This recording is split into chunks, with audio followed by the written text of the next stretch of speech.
Sarawak Civil Service vital in achieving PCDS 2030. Updates on Eric's search and rescue mission. And 10,000 ringgit EPF withdrawal approved. Those are the headlines for tonight. I'm Hendy Gui and this is TVS Nightline.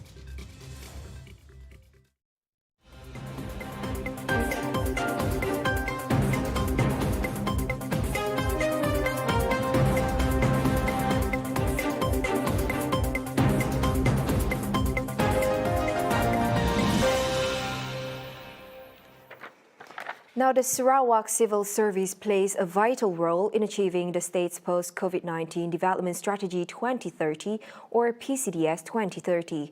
Premier of Sarawak, Dato' Patinggi Tan Sri Abang Johari Tun Openg said, through PCDS 2030, Sarawak aims to achieve a gross domestic product GDP increase of 282 billion ringgit by 2030.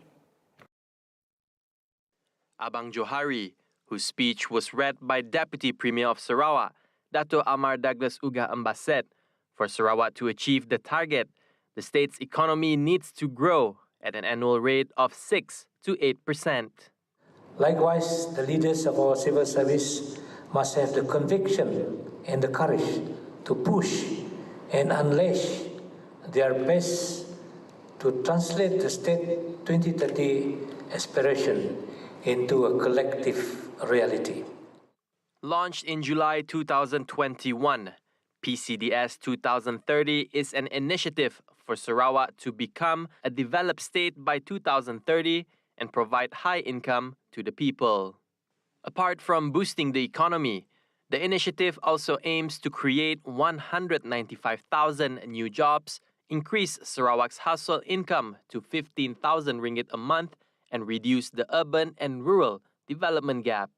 Deputy Premier of Sarawak, Dato' Amar Douglas Uga Embas read the speech during the opening ceremony of the closed-door leadership program titled Transformation via Conversations program, organized by the State Human Resource Unit and the Sarawak Public Service Leadership Institute today. The launch of such program is in line with the state's desire to transform Sarawak into a developed state by 2030, which requires confidence and courage among various levels of society, including civil servants. This is where executive coaching matters.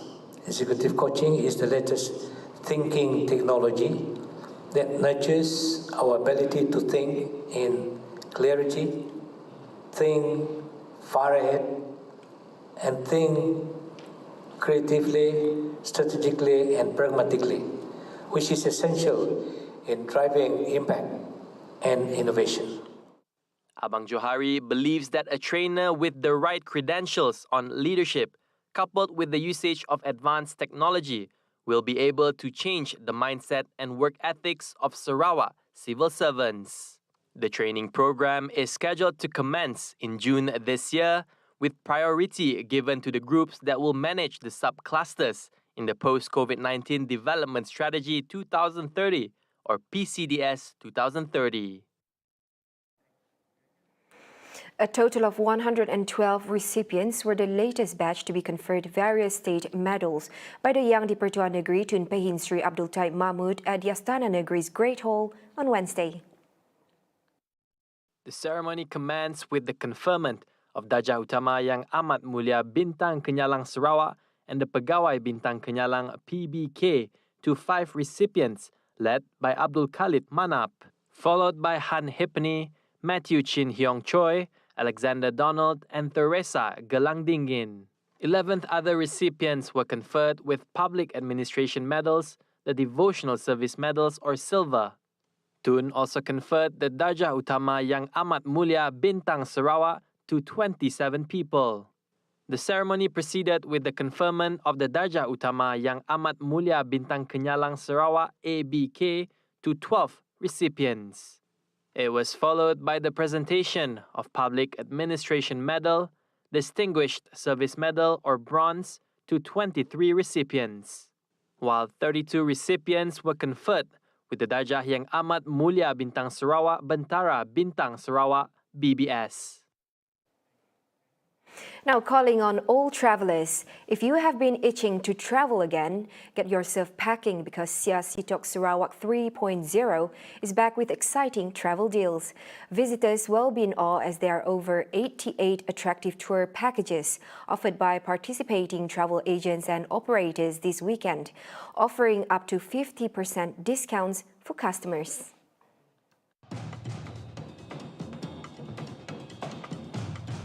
The event will be held concurrently from March 18 to March 20 at Boulevard Shopping Mall in Kuching and Bintang Mega Mall in Miri. The offers can be enjoyed by both Sarawakians and non-Sarawakians residing in the state with work permits. In a press statement, the Chief Executive Officer of Sarawak Tourism Board (STB), Sharzet Datu Saleh Askor, welcomes all walks of lives to enjoy the various travel packages offered during the fair as domestic tourism continues to be the agency's main focus to revive the state's tourism industry.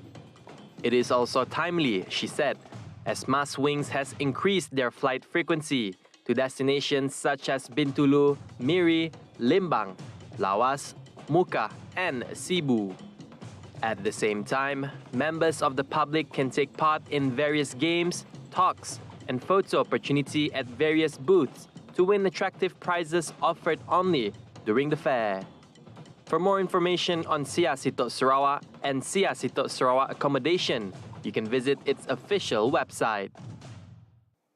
Now, the GAWAI celebration symbolizes unity as families gather together annually. However, it wouldn't be the same for Henry Limond, the brother of the late Damian Senin, who has recently passed away.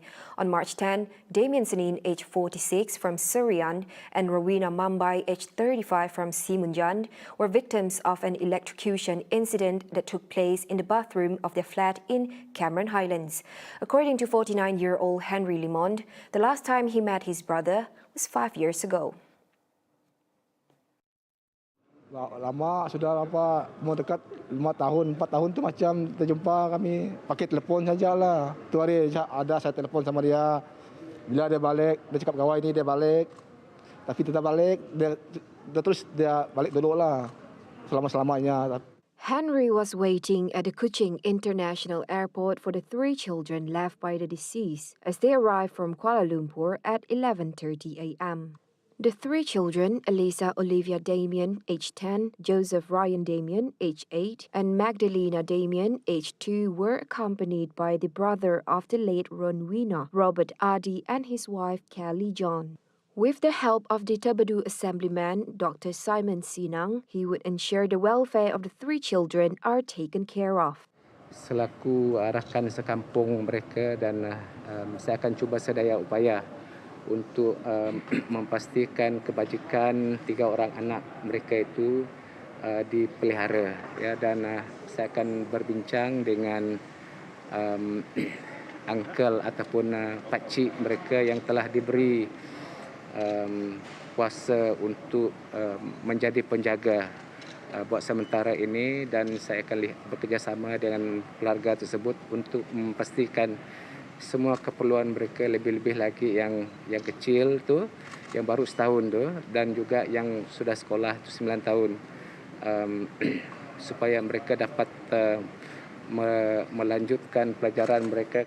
Meanwhile, according to the Deputy President of the Dayak Bidayu National Association DBNA, Dr. Charlie Ungang said his party has helped to get donations for the children to help ease their burden. Kita pihak DBNA telah menggerakkan derma sedikit sebanyak untuk kita membantu keluarga ini. All funeral arrangements for the deceased, flight arrangements, and transit accommodation for the 3 children were fully funded by Rumah Sarawak in Kuala Lumpur and Sarawak volunteers. Now, no new leads were found in the search and rescue SAR operation for Eric Chang Wei Ji as it enters into 4th day of its operation. Nonetheless, the multi-agency operation remained optimistic to locate the missing child. The SAR operation, which resumed around 9:30 a.m., was concentrated along the shoreline and riverbank of Muara Tebas, covering a distance of about 800 meters from the control post. The 28-strong search team, comprised of Fire and Rescue Department or BOMBA, Royal Malaysia Police Force, Civil Defence Force, Malaysian Maritime Enforcement Agency, drone unit and a K9 unit, Cliff, which was trained to detect the scent of the victim. Apa yang saya terima tadi semasa saya balik daripada pencarian dekat Riverbank, kita pun ada terima maklumat daripada orang kampung untuk membantu mencari di bawah kemungkinan biar ada cium bau ataupun bau rumah di tepi sungai ni kan. So sekarang ni kita berpandukan kepada kita punya ni lah, bergantung kepada kita punya level sungai ni macam mana keadaan dia sekarang ni kan. Mungkin dia high tide, kita tak boleh masuk sebab dia bawah rumah kan, takut tempat sempit. So sekarang ni kita juga akan fokus di tepi-tepi daripada jambatan hingga ke kawasan rumah ni lah, sampai dekat muara macam tu. The fourth day of the operation was postponed at around 6 p.m.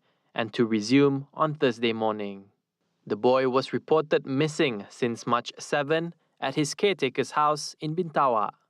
Police have reclassified the case as murder, and the case is now being investigated under Section 302 of the Penal Code. Several airline companies have indicated their interest in the development of the air transport industry in Sarawak. These companies, namely Maswing, Firefly, Malaysia Airlines and Malindo, have observed Sarawak's potential in terms of growth in tourism, business travel and cargo services. As Sarawak is located within the Brunei Darussalam, Indonesia, Malaysia, the Philippines and the Southeast Asian growth area. Minister of Transport Sarawak Dr. Sri Lee Kim Shin recently received a courtesy call from the top brass of the airline companies. According to a press statement, all companies have indicated that they will be increasing flight frequency domestically and internationally. Currently, Firefly will be operating 7 times weekly between Penang to Kuching and will start their inaugural flight on April 11th, while Maswing had increased their flight frequency between Miri and Lawas from 4 times daily to 8 times daily since March. Malindo, on the other hand, will be working with the Sarawak government to establish the air connectivity with Indonesia, as the country will establish its new capital in Samarinda, Kalimantan. Now, the Ramadan Bazaar is one of the most highly anticipated occasions for many in Kuching and has been absent for the past 2 years due to the pandemic. As we enter the transition into the endemic phase in April, question is, will the occasion make a comeback physically or will technology replace its existence? As such, authorities have taken the necessary measures to provide a safe and pleasant experience for patrons visiting the bazaar during Ramadan, as well as an inclusive and vibrant to attract other ethnic to come together and appreciate the tradition. This year, the iconic Ramadan Bazaar is scheduled to be held at the car park of Stutong Market, just like old times, said Kuching South City Council MBKS Mayor Dato' Wee Hong Seng. With the rising cases and worries of the public, he ensures that all restrictions and standard operating procedures or SOP will have to be adhered to. Yes, we only have one bazaar, all right? And then we only have one bazaar, and then we have restricted store, and then we will put all the precaution that we should be putting up. This year, there will be no more than 70 stalls, and only half of the crowd will be able to enter at a time. There will be one entrance and one exit on each side to control the crowd, as well as a staff standing at each side to ensure all standard operating procedures or SOPs are adhered to. The bazaar will be held in an open space, therefore ensuring good and safe ventilation. You see, I mean, to us, I think for us, our priority is still the health for the people. All right, you might have waived some of the things and all that, but to us, I'm sure we are in the authority to set up our own rules and regulation. But not because making things in are our priority. So we will cut down the store. They are not going to have so much store. All right, then we will control the crowd also. In conjunction with the Ramadan Bazaar and Festival, a local super app in collaboration with SPay Global and Science, launched by the Premier of Sarawak, Datuk Patinggi Tan Sri Abang Johari Tun Openg in 2021, the BAZAAR is planning different promotions and cashbacks for the public to use this season. Founder of the BAZAAR, Ken Ko, stated that they're working with stall vendors and other restaurants to make Ramadan a great one for all, especially during this pandemic. Meanwhile, Datuk Wee also stated that all SOPs will remain the same unless any further announcements from the State Disaster Management Committee, SDMC. As we move towards the endemic on April 1st, he encouraged the public to always wear a face mask, keep good hygiene, and avoid crowded places. Because I think to me it's for your own safety. You know, why not? I mean, it is, if you follow for your own benefit, for your own safety, for your own health, why not? If that is the new norm for Sarawakian, then let it be.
Thank you for staying with me.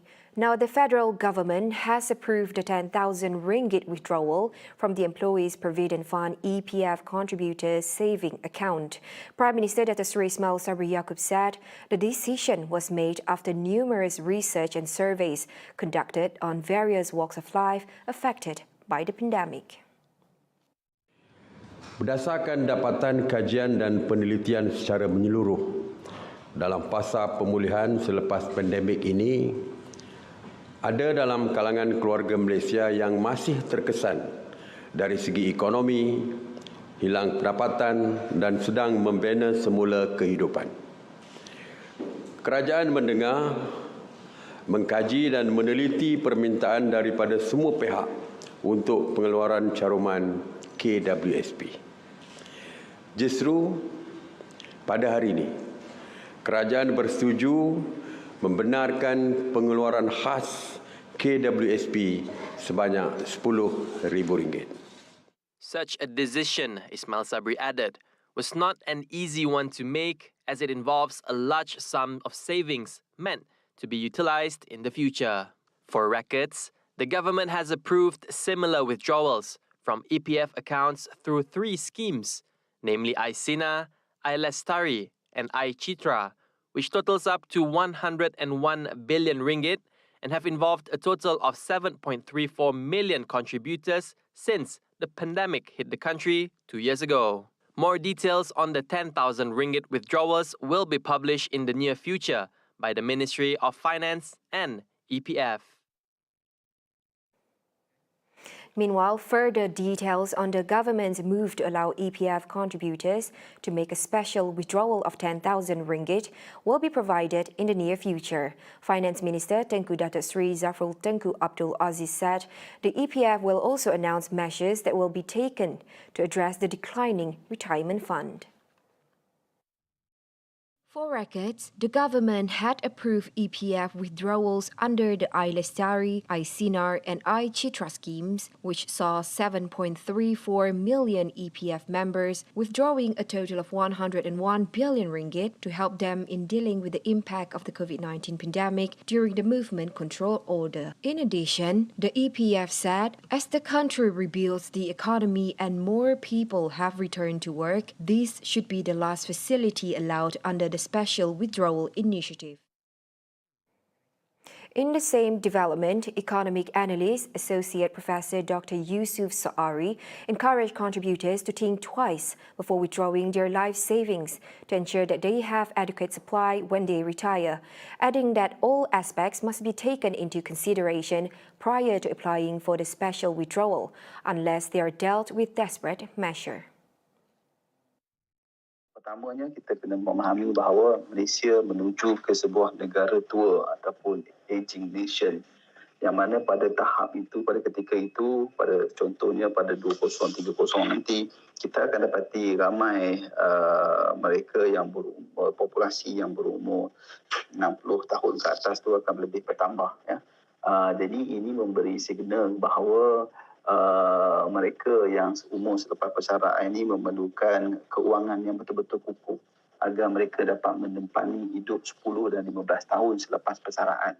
Commenting further, Dr. Yusuf said that the current withdrawal requirement would provide a big risk for those after their retirement age. He added that if the financial situation is not solid by the time someone retires, more people will fall under the poverty line. Jika ini berlaku, ini akan memberi impak sebaliknya kepada kedudukan fiskal kerajaan. Kerana kerajaan memerlukan dana, kerajaan memerlukan keuangan untuk memastikan golongan ini terus mendapat bantuan dan terus menerima sokongan kerajaan bagi memastikan kelangsungan hidup mereka. Meanwhile, by 2030, individuals aged 60 and above are expected to make up of about 15.3% of the total population in the country.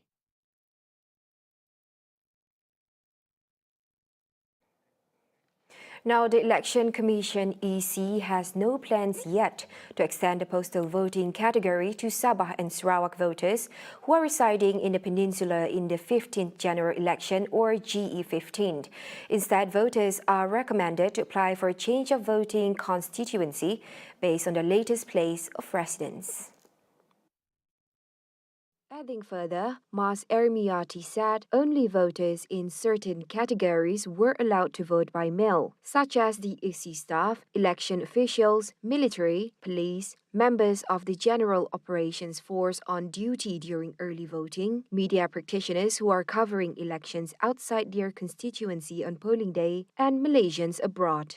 Additionally, she said the facility was also given to staff of 9 agencies, including the Malaysian Fire and Rescue Department, Prisons Department, Malaysian Maritime Enforcement Agency, volunteers and staff of the Immigration Department on duty on polling day, as well as absent voters, namely civil servants serving abroad and their spouses, as well as full-time university students studying overseas and their spouses.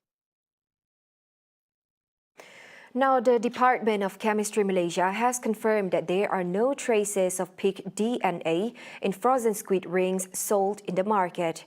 This was following a consumer's claim on social media that the food product is made from pig rectum. Minister of Domestic Trade and Consumer Affairs, KPDNHEP, Datuk Sri Alexander Nanta Linggi said the findings were obtained from frozen squid rings products confiscated at several premises involving retailers, wholesalers, distributors, and importers of the product in states such as Perlis, Kedah, Penang, Selangor, and Johor. The news had caused panic and distraught among members of the public. Hence, NANTA advised consumers to be mindful when posting news or information online, especially on halal-related issues.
Now on to some global affairs. On Tuesday, March 15th, in the capital of Ukraine, the prime ministers of the Czech Republic, Poland and Slovenia were seen as they visited Kiev, where they were briefed by Ukrainian President Volodymyr Zelensky about the recent updates of the war. They was the first foreign leaders who came to visit since Russia invaded last month.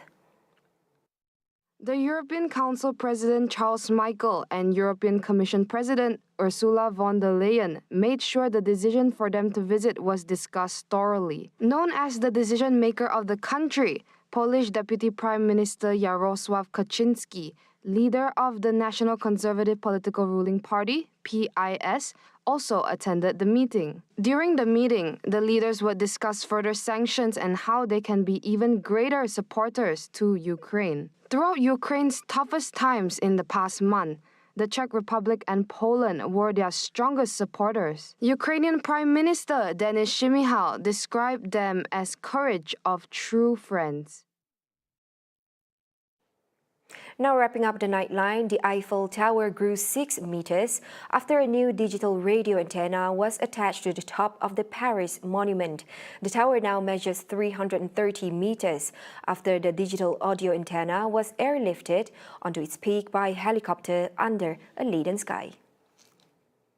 During its construction, the Eiffel Tower surpassed the Washington Monument to become the tallest man-made structure in the world, a title it held for 4 decades until the Chrysler Building in New York City was topped off in 1929. Based on TripAdvisor, the wrought iron lattice tower is among the most visited tourist sites in the world. It has also been used for broadcast transmissions for more than 100 years. With the height of its pinnacle changing numerous times as aging antennas were replaced, a helicopter lowered the antenna onto its base atop the tower, where workmen made it secure in an operation that lasted less than 10 minutes. And that concludes the Nightline for tonight. With that, I'm Handy Gui. Stay safe and have a pleasant evening.